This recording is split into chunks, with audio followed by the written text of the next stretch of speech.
৩৬ দিনের টানা দমন নিপীড়ন। দিন যতই যাচ্ছিল, সময় ততই ঘনিয়ে আসছিল। অনেকেই বুঝে গিয়েছিল সরকার পতন অনিবার্য, কিন্তু তখনও অনড় অবস্থানে দোদণ্ড প্রতাপে ক্ষমতায় আঁকড়ে থাকা শেখ হাসিনা। তবে আন্দোলনের মোড় ঘুরিয়ে দিয়েছিল ২০২৪ সালের ১৬ জুলাই রংপুরের রাজপথে আবু সাইদের বুলেটের সামনে বুক পেতে দেয়া। এই মৃত্যু নিছক সংখ্যার হিসাব ছাপিয়ে নির্ধারণ করে দেয় একটি জাতির রাজনৈতিক গতিপথ। ধীরে ধীরে বৈষম্য বিরোধী আন্দোলন হয়ে ওঠে সব শ্রেণী পেশার মানুষের। দাবি ওঠে তৎকালীন সরকার প্রধানের পদত্যাগ। ৩রা আগস্ট ঢাকার বিভিন্ন এলাকা থেকে বিক্ষোভ মিছিল নিয়ে কেন্দ্রীয় শহীদ মিনারে জড়ো হতে থাকেন শিক্ষার্থীরা। তাদের সঙ্গে যোগ দেয় নানা শ্রেণী পেশার মানুষ। বিকেল ৫:৩০টার দিকে সমাবেশ থেকে হাজারো মানুষের উপস্থিতিতে সরকার পতনের এক দফা দাবি ঘোষণা দেওয়া হয়। রক্ত, খুন, আঘাতের মধ্য দিয়ে প্রতিহত করার চেষ্টা করেছে। সবাইকে একত্রিত যেখানে ছিলাম ঐক্যবদ্ধ সেখান থেকে আলাদা করে দেওয়া যায় সেই চেষ্টা করেছে, পারেনি। আমার প্রাইভেট বিশ্ববিদ্যালয়ের ভাইরা, মাদ্রাসা, স্কুল, কলেজের শিক্ষার্থীরা রাজপথে নেমেছে। আর ৪ঠা আগস্ট শেখ হাসিনার পতনের দিনক্ষণই একরকম নির্ধারিত হয়ে যায়। সেদিন বৈষম্য বিরোধী আন্দোলনের পক্ষ থেকে আসিফ মাহমুদ সজীব ভুঁইয়া ঘোষণা করেন ৬ তারিখ নয়, একদিন আগেই ৫ আগস্টেই হবে মার্চ টু ঢাকা কর্মসূচি। ৫ আগস্ট সরকার পদত্যাগের দাবিতে বৈষম্য বিরোধী ছাত্র আন্দোলনের অসহযোগ আন্দোলন সফল করতে সারা দেশ থেকে লাখ লাখ মানুষের স্রোত ঢাকামুখী। আমাদের প্ল্যান ছিল সারা দেশ থেকে প্রায় অর্ধ কোটি মানুষ, কমপক্ষে অর্ধ কোটি মানুষ ঢাকায় আসবে, এটা আমাদের ঘোষণা ছিল। ফেসবুকে আমরা আগের রাতে পোস্ট দিয়েছিলাম। প্রথমে ঢাকার কিছু মানুষ শহীদ মিনারে জড়ো হয়, তো ওইখানে পুলিশ গুলি চালায়। দেশজুড়ে তখনও চলছে কারফিউ। সকাল থেকে ঢাকার অলিতে গলিতে কড়া নিরাপত্তা বেষ্টনী। শাহবাগ থেকে শুরু করে গুরুত্বপূর্ণ মোড়গুলোতে সেনাবাহিনীর সাজোয়াজান। তো বৃষ্টি পড়তেছিল এবং মানুষ, শিক্ষার্থীরা আসলে কেউ তখন ওইভাবে রাজপথে নামতেছিল না। তা আমরা অনেক কিছু সময়ের জন্য খানিকটা হতাশ হয়ে গেলাম যে তাহলে কি আমরা ব্যর্থ হয়ে যাব, এরকম মনে হলো। কিন্তু বেলা যখন বাড়তেছিল, 10টা 11টা যখন হয়ে গেছে, তখন আস্তে আস্তে শাহবাগের চারপাশে বিভিন্ন দিকে আসলে লোকের লোকারণ্য হয়ে গেছে। ভোর থেকেই রাস্তায় বের হলেই করা হচ্ছে গ্রেপ্তার। চানখারপুলে একটি মিছিল আসলে চলতে থাকে গুলি, লুটিয়ে পড়ে বেশ কয়েকজন। বেলা 11টার পর থেকে পাল্টে যায় দৃশ্যপট। ঢাকার রাজপথে মানুষের ঢল। এদিন যাত্রাবাড়ি, আশুলিয়া সহ বিক্ষোভকারীদের উপর গুলি করার নির্দেশ পায় পুলিশ। তারা থানার ভিতর এবং আশপাশে অবস্থান নিয়ে বিক্ষোভকারীদের উপর প্রাণঘাতী রাইফেল ও শটগান দিয়ে গুলি চালায়। এই জনতা জড়ো হয়েছিল ঢাকা মার্চের জন্য। যত দূর চোখ যায় শুধু সাধারণ জনগণের দৃশ্য, কিন্তু হঠাৎ করে, বিশেষ করে আপনার 2টার পর থেকে আমরা অনেক গুলির আওয়াজ শুনছি। আমরা স্বাভাবিকভাবে এগিয়ে যেতে যাচ্ছি, আর আমি নয়াপল্টন পার্টি অফিসে আসবো। তো আসার জন্য স্বাভাবিকভাবে যাত্রাবাড়ি মোড় হয়ে আসা হচ্ছে। তো আমরা যত সম্মুখে যাচ্ছি তত গুলির শব্দ তীব্রতর হচ্ছে। কারফিউ উপেক্ষা করে বিভিন্ন স্থান থেকে আসতে শুরু করে শিক্ষার্থী, রাজনৈতিক নেতাকর্মী সহ নানা শ্রেণী পেশার মানুষ। শাহবাগ, কেন্দ্রীয় শহীদ মিনার সহ গুরুত্বপূর্ণ পয়েন্টগুলো হয়ে যায় লোকে লোকারণ্য। আমাদের চিন্তা ছিল যদি আমরা একটা গ্রুপ দাঁড়ায় যেতে পারি, সাধারণ নাগরিক চলে আসবে। দাঁড়ানোটা ফ্যাক্টর, যেমন শাহবাগে খুব ক্রিটিক্যাল পরিবেশ, দাঁড়াতে পারছিল না।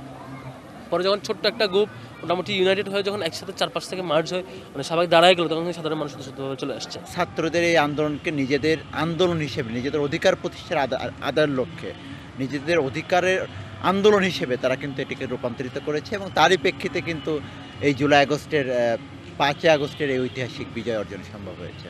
এদিকে তখনও গণভবনে চলছে দেন দরবার। ক্ষমতা ছাড়তে নারাজ শেখ হাসিনা। অবশেষে জনতার ঢল গণভবনমুখী হলে ক্ষমতা ছাড়তে বাধ্য হন তিনি।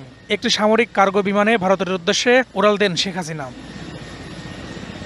বেলা 3টার দিকে নিরাপত্তা বাহিনীর ব্যারিকেড ভেঙে গণভবনে ঢুকে পড়ে হাজারো ছাত্র জনতা। সংসদ ভবনেরও দখল নেয় সর্বস্তরের মানুষ। গণভবন ও সংসদ ভবনের সবুজ মাঠে তখন শুধুই বিজয়ের উল্লাস। Farhaduzzaman, DBC news, Dhaka.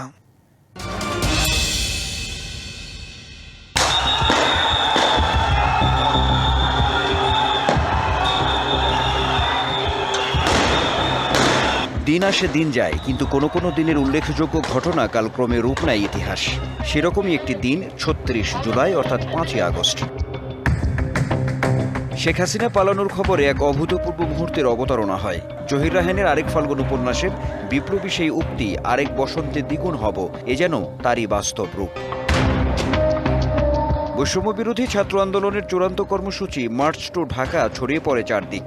ক্ষোভ আর দ্রোহে ছাত্র জনতার স্রোত ছুটে চলে গণভবনের দিকে। ওই মুহূর্তে তখন মানুষ ঠিক করে যে কোথায় তার স্ট্র্যাটেজিটা, কৌশলটা নির্ধারণ করে যে কিভাবে দ্রুত এই ইতিহাসের এই ডিফাইনিং মোমেন্ট তৈরি করতে হবে আর কি। নিজেদের গণতান্ত্রিক প্রক্রিয়াকে প্রকাশ করতে না পারার কারণে একটা পুঞ্জীভূত ক্ষোভ আমরা দেখেছি, এবং আমি মনে করি এই আন্দোলনের যে বহিঃপ্রকাশ এবং পরবর্তীতে যে আন্দোলনের অর্জন সবই কিন্তু এই ক্ষোভের ফলে হয়েছে। বিনা ভোট, ডামি নির্বাচন আর দিনের ভোট রাতে হওয়ায় দীর্ঘদিনের পুঞ্জীভূত ক্ষোভের বহিঃপ্রকাশ দেখাতে মানুষ ছুটে যায় সংসদ ভবনে। উত্তাল আনন্দ উল্লাসের জোয়ার বয় তৎকালীন প্রধানমন্ত্রীর কার্যালয়েও। এত রক্ত ও সংকল্পের মধ্য দিয়ে গড়ে ওঠা জুলাই অভ্যুত্থানের 1 বছরে আশা-আকাঙ্ক্ষা পূরণে দেখা দিয়েছে প্রশ্ন। বিশ্লেষকদের পরামর্শ, জুলাইয়ের রক্ত বৃথা যেতে দেয়া যাবে না। এখন আমাদের নজর দিতে হবে যে সঠিক নেতৃত্বটা কিভাবে তৈরি করে আনা যায়। সেই জন্য দলগুলোতে গণতন্ত্র চর্চাটা খুব জরুরি। আইনের শাসনকে এমনভাবে আপনার বাস্তবায়ন করতে হবে যাতে এই আইন সকলের জন্য সমানভাবে প্রযোজ্য হয়। একেবারে তো অর্জিত হয়নি, তো আমি দৃঢ়ভাবে বিশ্বাস করি যে হয়তো যে ট্র্যাকে আমরা আছি ভবিষ্যতে হয়তো অর্জিত হতে পারে। জুলাই গণঅভ্যুত্থান নিঃসন্দেহে ইতিহাসে অম্লান বা অক্ষয় হয়ে থাকবে, তবে এটি যেন স্বাধীনতা অর্জনের চেয়ে রক্ষা করা কঠিন এমন বাক্যে আটকে না থাকে, সেদিকে জাতিগত দায়িত্ব নেওয়ার কথা বলছেন বিশ্লেষকরা। Anwar Hossain, DBC news, Dhaka.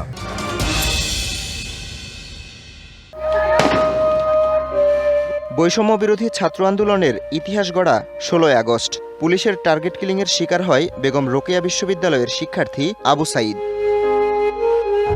তার অকুতোভয় বীরত্ব গাথায় আন্দোলনের দাবানল ছড়ায় সর্বত্র। অল্প দিনেই আসে বিজয়, কিন্তু ছেলেকে খুঁজে ফেরার মিথ্যে সান্ত্বনা বৃদ্ধ বাবা মায়ের। এটা আমার বাবার সার, আমরা এটা দেখি, আমরা দেখে আমার মনটা কান্দে। আর যখন বাবার কথা মনে পড়ে তখন আমি শার্টটা বার করি, দেখি আমার বাবার শার্টটা। 1 বছর গত হয়ে গেল, তাও কিন্তু এখনো হত্যাকাণ্ডের আসামি তাই বহাল এখনো আছে। তাকে আইনের আওতায় আনি কোনো বিচার করা হলো না। শহীদ দিবস হিসেবে সরকার সেটাও বাস্তবায়ন করল না। জুলাই গণঅভ্যুত্থানের আরেক নায়ক কক্সবাজারের ওয়াসিম আকরাম। আন্দোলন যখন অগ্নিগর্ভ রূপ নেয় তখন লড়াই করেন সম্মুখ সারিতে থেকে। 16 জুলাই চট্টগ্রামের 16 শহরে সংঘর্ষের সময় গুলিতে প্রাণ যায় ছাত্রদলের সাবেক এই নেতার। 1 বছর ধরে ওয়াসিমের বাবা মায়ের দিন কাটছে বুকে শোকের পাথর চাপা কষ্ট নিয়ে। 16 তারিখ খবরটা পাইছি, আমি বাংলাদেশের 3:20 30 মিনিটের ভিতরে আমি ওনার খবরটা পাই, মৃত্যুর খবরটা। আমার ছেলের বিচার আমি চাচ্ছি না।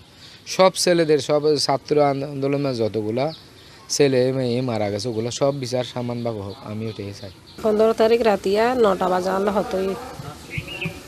এখন দিকে তো ক্যাঙ্গার হতো ভালো আছি, খানা পিনা খাই নামা খাইয়ে নামাই যে হালো উদ্যান আর তো যে হালা নড়ালে শেষ হতো এদের দূর।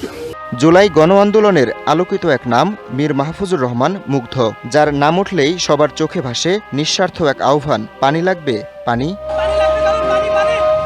18 জুলাই পুলিশের গুলিতে উত্তরার আজমপুরে সড়কে লুটিয়ে পড়েন মেধাবী এই ফ্রিল্যান্সার। কিন্তু শহীদের আত্মত্যাগের প্রাপ্তি কতটুকু? বিচারের গতি তো নাই বললেই চলে।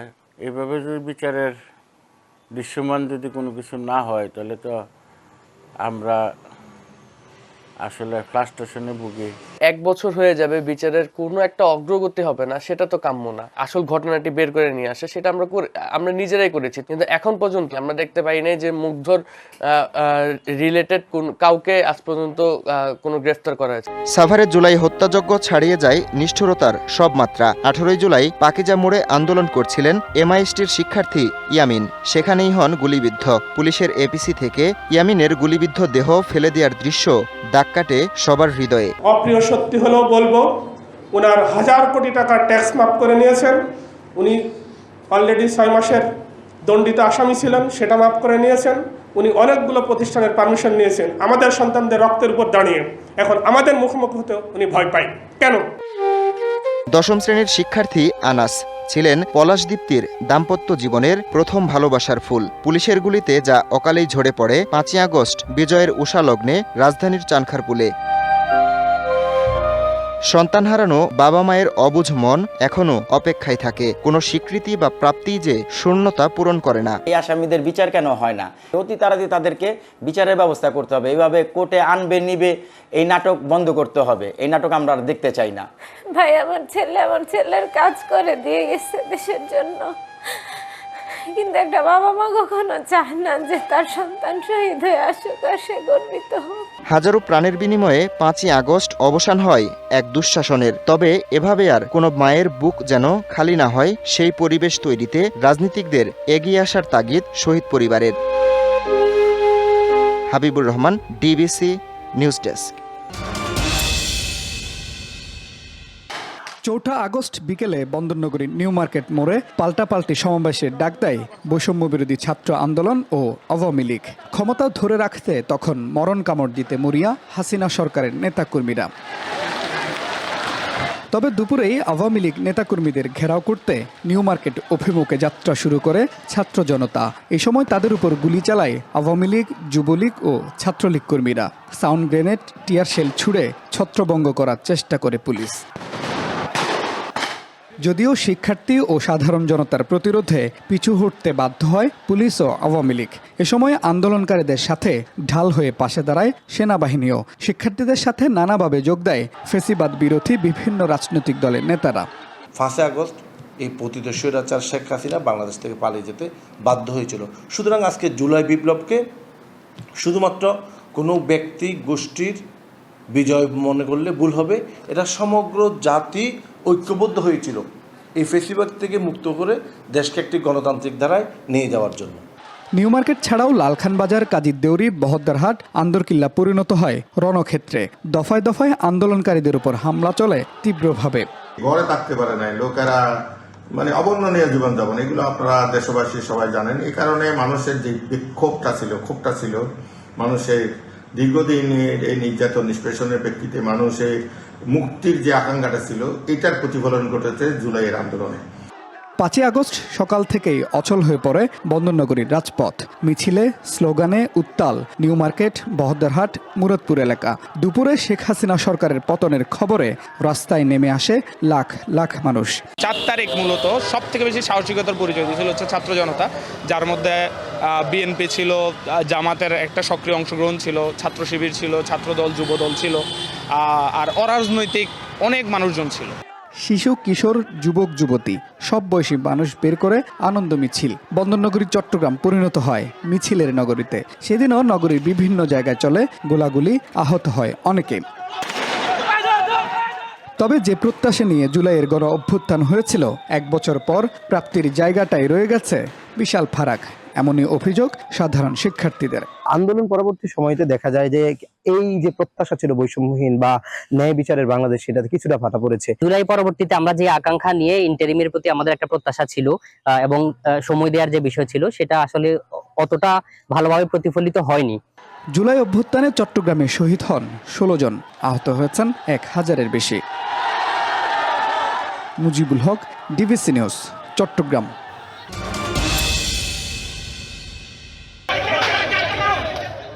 জুলাই আগস্টের উত্তাল দিনগুলোতে ঢাকা, রংপুর, রাজশাহীর মতো বিক্ষুব্ধ ছিল নরসিংদীর ছাত্র জনতা। 16 জুলাই অবরোধ করা হয় ঢাকা সিলেট মহাসড়কে জেলখানার মোড়। 18 জুলাই বিকেলে পুলিশের গুলিতে নিহত কিশোর তাহমিদ ভুইয়া। ক্ষোভের আগুন ছড়িয়ে পড়ে সরকারি বেসরকারি বিভিন্ন স্থাপনায়। 19 জুলাই আক্রমণ হয় নরসিংদী জেলা কারাগারে। পালিয়ে যায় 826 বন্দী, লুট হয় কারাগার। রাজপথে ছাত্র জনতার প্রতিরোধ দমাতে আগ্রাসী হয়ে ওঠে প্রশাসন। 5 আগস্ট পর্যন্ত 19 দিনে নিহত হন 22 জন, আহত হন 4 শতাধিক। 2 আগস্ট তারা যখন এই আন্দোলনে আমাদের উপর অতর্কিত হামলা করে পুলিশের মাধ্যমে, পুলিশ প্রশাসনের মাধ্যমে, তখনই নরসিংদী আওয়ামী লীগের পতন হয়ে যায়। কারণ মানুষ তখন আর অভিভাবকরা আর বাসায় থাকে নাই, সবাই এই আন্দোলনের রাস্তায় নেমে যায়। আন্দোলনে আপনার শান্তিপূর্ণ আমরা যে সমাবেশটা করি জেলখানা মোড়ে, এই আপনার ওভারব্রিজ বা যে ব্রিজের নিচে আমরা যখন ছাত্র জনতারা উপস্থিত হই, গুলি ছুড়ে অনেকে আহত হয়। শহীদ তাহমিদ, তার শরীরে গুলি লাগে। ঐক্যবদ্ধ আন্দোলনে সরকার পতন ত্বরান্বিত হয়, কিন্তু 1 বছর পার হলেও স্বৈরশাসনের রেশ কাটেনি অভিযোগ জুলাই যোদ্ধাদের। সর্বাত্মক চেষ্টা করছি দেশ সংস্কার হবে, বিচার কার্য হবে, এর মাধ্যমে আমাদের দেশ একদম পূর্ণ গঠন হবে এবং উন্নয়নশীল রাষ্ট্র হিসেবে গড়ে উঠবে। আমরা যে আশা করেছি যে 5 আগস্টের পরে দেশটা একটা শান্তি শৃঙ্খলার মধ্যে ফিরে আসবে, তো এখনো হয় নাই। অথবা একদল ফেসিস দিয়েছে, 90 ফেসিসের সৃষ্টি হচ্ছে। আমরা এই স্বাধীন বাংলাদেশে প্রত্যাশা করি একটা স্বাধীন মুক্ত চিন্তার সমাজ, যে সমাজে থাকবে না কোনো ভেদাভেদ। হতাহতের ঘটনায় বিভিন্ন থানা ও আদালতে 30টি মামলা হয়েছে। জড়িতদের ধরতে প্রতিনিয়তই চলছে অভিযান। আমাদের নরসিংদী জেলায় মোট 30টি মামলা রুজু হয়েছে এর মধ্যে 21টি হত্যা মামলা এবং 9টি হয়েছে আদার্স সেকশনের মামলা। নিয়মিতভাবে এই আসামি গ্রেপ্তারের জন্য অভিযান পরিচালনা করি জেলা পুলিশের পক্ষ থেকে। একই সাথে আমাদের ডিবি টিম এবং ডিএসবিও কাজ করে। কারাগার থেকে পালানোদের মধ্যে 145 জন এখনও নিখোঁজ। উদ্ধার করা যায়নি 29টি আগ্নেয়াস্ত্র সহ 6000-এর বেশি গুলি। DBC news desk. ঠিক কতটুকু ক্ষোভ থাকলে দেশের ক্রিকেট ইতিহাসের অন্যতম সফল অধিনায়কের প্রতিচ্ছবিকে এমন বিকৃত করা হয়? কতটা বিশ্বাস ভাঙলে দেশের সর্বকালের সর্বসেরা ক্রিকেটারকে এভাবে ভুলে যাওয়া যায়? ঠিক 1 বছর আগে জুলাই আগস্ট অভ্যুত্থান বদলে দিয়েছে পুরো দেশের চিত্র। আন্দোলনের মুখে আওয়ামী সরকারের পলায়ন প্রায় প্রতিটি সেক্টরেই উন্মুক্ত করে দিয়ে গেছে অনেক অপ্রিয় বাস্তবতার। ক্রীড়াঙ্গনও তার ব্যতিক্রম নয়, যার কারণে এক পলকে হিরো থেকে ভিলেন হয়েছেন এই দেশের অনেক ক্রীড়া তারকা। নিমেষেই অভিভাবকহীন হয়ে পড়ে অনেক ফেডারেশন। তবে অভ্যুত্থানের পর দেশের ক্রীড়াঙ্গনে সবচেয়ে বড় ক্ষতিটা হয়েছে সাকিব আল হাসানকে ঘিরেই। জুলাই আগস্টে পুলিশি নির্যাতনের বিরুদ্ধে যখন দেশের ক্রিকেটের পোস্টার বয়ের মুখ খোলার কথা, তখন কানাডায় বসে তার অবকাশ যাপনের পোস্ট হৃদয় ভেঙে দেয় সমর্থকদের। শুধু সাকিব আল হাসান নয়, নিজের রাজনৈতিক সম্পৃক্ততার কারণে যেন আওয়াজ তুলতে ভুলে গিয়েছিলেন মাশরাফি বিন মুর্তজাও। আর তাই গত 1 বছরে না চাইতেও ক্রিকেটে অপ্রাসঙ্গিক হয়ে উঠেছেন এই তারকারা। ঐতিহাসিক 36 জুলাইয়ের পর প্রকাশ পায় ক্রীড়াঙ্গনকে রাজনীতিকরণের কদর্য চিত্র। আন্দোলনের মুখে শেখ হাসিনার দিল্লি পলায়নের পর একে একে গা ঢাকা দেন ক্রিকেট বোর্ড সহ বেশিরভাগ ক্রীড়া ফেডারেশনের কর্তারা। বিসিবির সাবেক সভাপতি পাপন পালিয়ে যান যুক্তরাজ্যে, তার তৎকালীন বোর্ডের অনেক কর্মকর্তাও দেন গা ঢাকা। ফুটবল সভাপতি কাজী সালাউদ্দিনকে গ্রহণযোগ্য নির্বাচনের মাধ্যমে ক্ষমতা হস্তান্তর করতে হয়। এছাড়া হকি, কাবাডি, শুটিং সহ কার্যত সব ফেডারেশনে হয়ে পড়ে অভিভাবক শূন্য, যা ক্রীড়াঙ্গনে রাজনীতিকরণের নিকৃষ্টতম উদাহরণ হয়ে থাকবে। স্পোর্টস একজন ব্যক্তিকে লড়াই করতে শেখায় অসাধ্যকে সাধন করতে। কিন্তু সেই স্পোর্টসম্যানরা যখন শাসক গোষ্ঠীর চোখ রাগানি এড়িয়ে শোষিতদের পক্ষে কথা বলতে পারেন না, তখন তা আশঙ্কাজনকই বটে। জুলাই আগস্টে স্রোতের বিপরীতে আওয়াজ তুলেছিলেন অনেকেই, কিন্তু সাকিব, মাশরাফি সহ না পারাদের তালিকাটা আরও দীর্ঘ। তাই প্রশ্ন থেকে যায়, যাদের হাত ধরে এত খ্যাতি, এত জনপ্রিয়তা, তাদের জন্য যদি তারকাদের হৃদয় না কাঁদে, তাহলে কাদের জন্য কাঁদবে? জুলাই আগস্ট পরবর্তী এই অপ্রিয় বাস্তবতা থেকে কি আদৌ শিক্ষা নেবেন তারা? Kanak Mahmud, DBC news.